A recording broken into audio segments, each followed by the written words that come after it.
Olá a todos e a todas, eu sou a professora Gisiela, do curso de Direito da Universidade Federal do Mato Grosso do Sul. A minha exposição no presente seminário buscará apresentar um panorama do controle concentrado de constitucionalidade estadual na Federação Brasileira a partir da jurisprudência do Supremo Tribunal Federal. Eu pretendo destacar brevemente os aspectos mais interessantes quanto ao controle estadual de constitucionalidade em via de ação presentes nos textos das constituições dos entes federativos brasileiros, ou seja, das 26 constituições estaduais, mais a Lei Orgânica do Distrito Federal. Com vistas a tornar mais didática a exposição, será feita uma panorâmica dos aspectos gerais e depois eu vou buscar pensar alguns exemplos, a meu ver, aí, bastante interessantes nos textos das próprias constituições estaduais. Essa apresentação, a partir desse estudo, vai ser dividido por regiões, tá? Regiões Norte, Nordeste, Centro-Oeste, Sudeste e Sul. É possível notar que o conteúdo dos diversos textos constitucionais estaduais, quanto ao controle de constitucionalidade estadual, é bastante similar.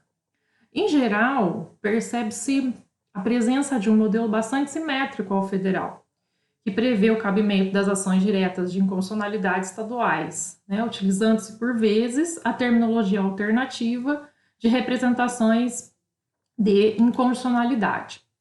Os textos prevêem a competência do respectivo Tribunal de Justiça para o processo e julgamento de tais ações e, em muitos casos, para o julgamento também das medidas cautelares.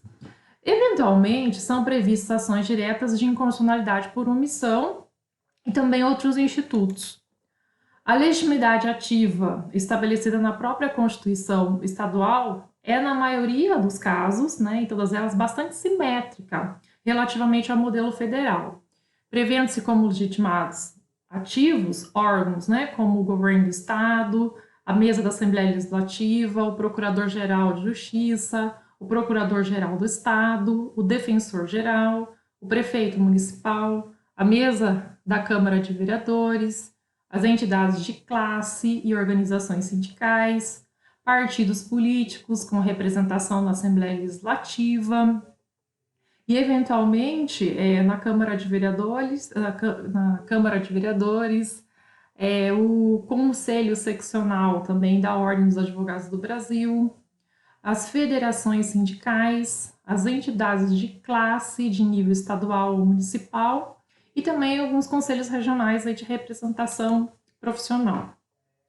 Observa-se, no entanto, que o rol apresenta variações em maior ou em menor grau, contemplando algumas constituições estaduais um rol mais amplo e outras um rol mais estrito de legitimados, havendo ainda as que admitem, por exemplo, entidades de sociedade civil organizada como legitimados ativos.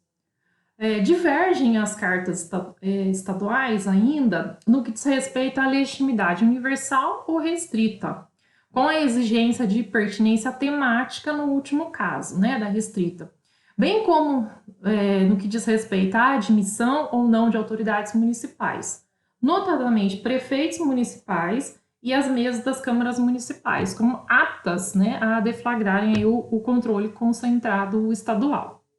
Há discrepâncias ainda quanto à amplitude de legitimidade no último caso, das câmaras aqui municipais.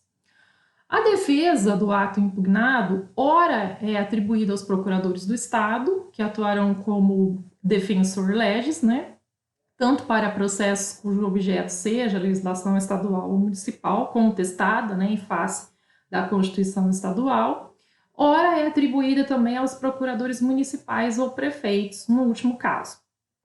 Em algumas cartas constitucionais, há normas bastante peculiares quanto aos efeitos da decisão e seu alcance, bem como quanto à possibilidade de controle de constitucionalidade concentrada estadual, de lei ou ato normativo ou municipal por ferimento a dispositivo da Constituição Federal. Hipótese inadmissível, de acordo com a jurisprudência do STF. Então, agora vamos passar para as considerações, tendo em vista algumas constituições divididas por regiões. Vamos começar com a região norte. Vamos pensar os casos mais interessantes. Por exemplo, a Constituição do Estado do Acre prevê no artigo 104 os legitimados para propor a ação direta de inconstitucionalidade estadual contra leis ou atos normativos estaduais ou municipais, o governador do estado e a mesa diretora da Assembleia Legislativa, o procurador-geral, né, de Justiça do Estado, o prefeito e a mesa diretora da Câmara dos respectivos municípios, se tratar de lei ou ato normativo local.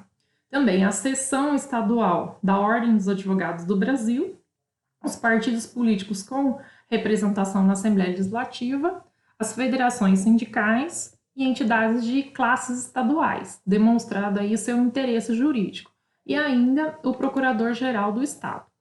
O parágrafo 2º do artigo 104 dessa Constituição prevê que eventual declaração de inconstitucionalidade em sede de ação direta de inconstitucionalidade deve ser, né, comunicada à Assembleia Legislativa ou à Câmara Municipal, conforme o caso, prevê inclusive a possibilidade de suspensão por esta, né, de execução da lei ou ato impugnado.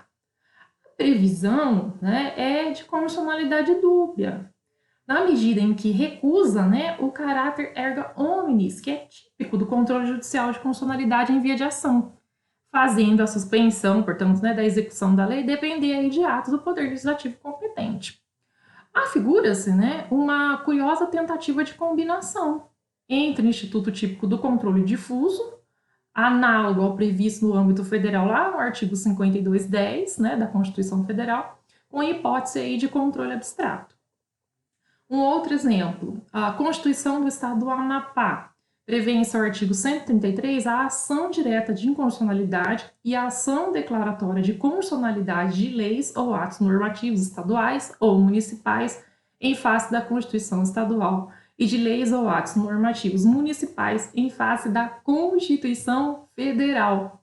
Prevê, portanto, né, a possibilidade, olha só, do TJ, né, do Tribunal de Justiça do Estado, exercer controle de constitucionalidade abstrato de leis municipais em face da Constituição Federal. Né? Inúmeros dispositivos análogos semelhantes, né, já foram declarados inconstitucionais aí pelo STF. O parágrafo 1º do artigo 142 da Constituição amapaense estabelece a prévia oitiva na qualidade fiscal da lei do Procurador-Geral de Justiça, no controle abstrato de que trata, quando não for parte. O parágrafo 5º do mesmo dispositivo, por sua vez, determina a citação do Procurador-Geral do Estado e do Prefeito Municipal, conforme o caso, né, para defenderem ou não a norma impugnada, o que é bastante também peculiar. Prevê, portanto, a possibilidade, uma possibilidade aí diversa, né? Então, nota-se que diversamente da atuação do advogado-geral da União em nível federal, que necessariamente, né, defenderá o ato impugnado nos processos de controle abstrato de constitucionalidade, o dispositivo constitucional estadual em apreço, né, parece prever a possibilidade aí do procurador de Estado não promover a defesa, né, dos dispositivos estaduais ou municipais contestados em face aí da mesma, né, da Constituição, a menos que se interprete tal possibilidade como restrita à atuação do prefeito municipal. Vamos passar agora para falar um pouquinho de alguns casos, de algumas constituições estaduais lá da região Nordeste. A Constituição do Estado do Alagoas prevê o controle abstrato estadual de competência do Tribunal de Justiça, né, em seu artigo 133, estabelecendo no artigo também 134 o rol de legitimados ativos, não se afastando daquele modelo geral, bastante difundido, né, nas cartas estaduais. Não obstante, né, e agora que vem a novidade, né, não configura lá no rol de legitimados o Procurador-Geral do Estado. E também a Constituição aí do Estado de Alagoas, em sua literalidade, ela não restringe a legitimidade ativa, por exemplo, né, a entidades sindicais de segundo grau, as federações, né, que é o normal, referindo-se genericamente a sindicatos e entidades aí de classes estaduais. Um outro exemplo, a Constituição alagoana prevê, além da ação direta de inconstitucionalidade estadual por ação e omissão, uma espécie de ADPF, tá? Uma espécie de arguição de descumprimento de preceito fundamental lá no seu artigo 134. Já, por sua vez, a Constituição do Estado da Bahia, em seu artigo 134 também, olha só, no mesmo número, estabelece os legitimados a deflagração do controle abstrato de constitucionalidade, sem fazer referência à legitimidade universal ou exigência do requisito lá da pertinência temática. Vamos passar um pouquinho agora para alguns exemplos de constituições estaduais aqui da região centro-oeste, né? E por óbvio, vamos falar um pouco da Constituição Estadual aqui de Mato Grosso do Sul. A legitimidade ativa para a propositura de ação direta de inconstitucionalidade de lei ou ato normativo estadual ou municipal em face da Constituição do Estado de Mato Grosso do Sul encontra-se prevista lá nos incisos de inciso 1º ao 6º, né, de seu artigo 123. Não sendo muito diversa daquela prevista em outras constituições estaduais, salvo por limitar tal legitimidade no que diz respeito ao governador do estado e à mesa da Assembleia, a leis ou atos normativos estaduais, tá? E ao prefeito e à mesa da Câmara, a leis ou atos normativos municipais. O artigo 123, lá no seu inciso 6º, né, que prevê também a legitimidade ativa de entidades de classes estaduais, exigindo, né, expressamente, inclusive, a demonstração do interesse jurídico ou, então, da pertinência temática, tá, para tanto. Na região sudeste, nós temos, curiosamente, né, lá na Constituição Mineira, tá, lá no seu artigo 106, no seu parágrafo 1º, a possibilidade de ação direta de inconstitucionalidade de lei ou ato normativo municipal em face da Constituição da República, da Constituição Federal, né, criando uma espécie de controle que pode ser considerado como sendo subsidiário, né, de constitucionalidade abstrata, por ferimento à Constituição Federal, à semelhança do dispositivo, né, antes comentado, análogo lá da Constituição do Estado do Amapá. A Constituição do Estado de São Paulo estabelece também, no parágrafo 3º do artigo 90, a necessidade de comunicação à Assembleia Legislativa ou à Câmara Municipal de declaração de inconstitucionalidade, conforme o caso, né? Para fins de quê? Para fins de suspensão da execução da lei, né, ou ato normativo em questão, tendo sido aí declarado inconstitucional o dispositivo por ocasião do julgamento, inclusive, né, interessante aí, do recurso extraordinário número 199293-0. Então, esse dado também é um dado muito interessante, né, questionando aqui essa possibilidade. Os seus parágrafos 4º e 5º do artigo 90 vão tratar, respectivamente, da inconstitucionalidade por omissão e da cláusula de reserva de plenário, tá? Parecendo aí o último dispositivo, né, restringir a incidência do último instituto à possibilidade aí de controle abstrato, prevendo ainda no parágrafo 6º que nas declarações incidentais, a decisão dos tribunais ela vai se dar pelo órgão jurisdicional colegiado competente aí para examinar a matéria. Tais dispositivos, né, parecem, né, sob nossa ótica aí, encontrar-se em flagrante contradição com o quê? Com aquela cláusula de reserva de plenário que vem, né, estatuída no artigo 97 da Constituição Federal. E, inclusive, né, tal cláusula foi reforçada pela súmula vinculante número 10. No que diz respeito a alguns casos interessantes nas constituições estaduais lá da região sul, nós destacamos, né, a Constituição do Estado do Paraná, que prevê lá no seu artigo 111 a legitimidade ativa para propor, né, ação direta de inconstitucionalidade, tá? Sendo aqui digno de nota, de destaque, a inclusão dos deputados estaduais como legitimados ativos, né? Então, uma peculiaridade da Constituição aí paranaense.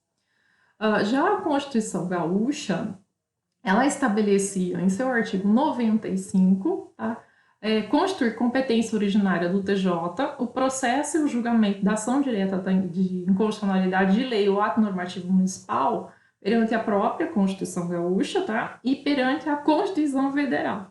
As expressões, né, do dispositivo que previam a possibilidade de julgamento de lei ou ato normativo municipal perante a Constituição Federal, elas foram declaradas inconstitucionais, tá, pelo Supremo Federal, em sede aí de ADI número 409, julgada aí no ano de 2002. Então, de todo o exposto, o que a gente pode concluir? né, podemos concluir o seguinte, que embora poucas tenham sido as constituições a criar hipótese, né, de controle abstrato do direito municipal em face da Constituição Federal pelos tribunais de justiça, nós tivemos, né, aqui alguns exemplos: Constituição Estadual do Amapá, Constituição de Minas Gerais, né, Constituição do Estado do Rio Grande do Sul e a Constituição de São Paulo. O STF, né, já julgou, inclusive reiteradamente, né, normas aí desse gênero, considerando-as como inconstitucionais. Ademais, embora sejam muitas as constituições estaduais a estabelecer o condicionamento dos efeitos da declaração de inconstitucionalidade em via de ação, o Poder Legislativo, né, ao todo são 16 constituições, foi possível localizar apenas uma decisão, né, do STF sobre a matéria, em controle inclusive incidental. Trata-se do recurso extraordinário 199-293-0, tá? Julgado aí no ano de 2004, recurso extraordinário que foi da relatoria do ministro Marco Aurélio de Mello. Por fim, há disposições constitucionais estaduais que representam, né, de certa forma, a frustração da cláusula de reserva de plenário, estabelecida no artigo 97 da Constituição Federal, né? Como as citadas nos parágrafos 4º e 5º do artigo 90, lá da Constituição Paulista, que restringe, né, aquele instituto ao controle abstrato, e nos parece também claramente, né, inconstitucionais. Quem tiver interesse, né, em acessar esse nosso material de modo mais detalhado, pormenorizado e tal, ele se encontra disponível, tá? É feito ali um tratamento com mais calma, de maneira mais verticalizada, dividida também por regiões, né, de todas as constituições, como eu mencionei aí, dos entes da federação. Então, nós temos 26 constituições estaduais, mais a Lei Orgânica do Distrito Federal, de maneira bem minuciosa, tá? Isso tudo está disponível num artigo intitulado Normas Constitucionais e Inconstitucionais na Federação Brasileira, Limites do Controle Abstrato Estadual de Constitucionalidade de acordo com a jurisprudência do STF. Tá? É um artigo que faz parte aí de uma coletânea, né? Uma obra que recebe aí um nome de Reflexões Teóricas sobre Direito Material e Processual. Então, eram essas nossas contribuições, né?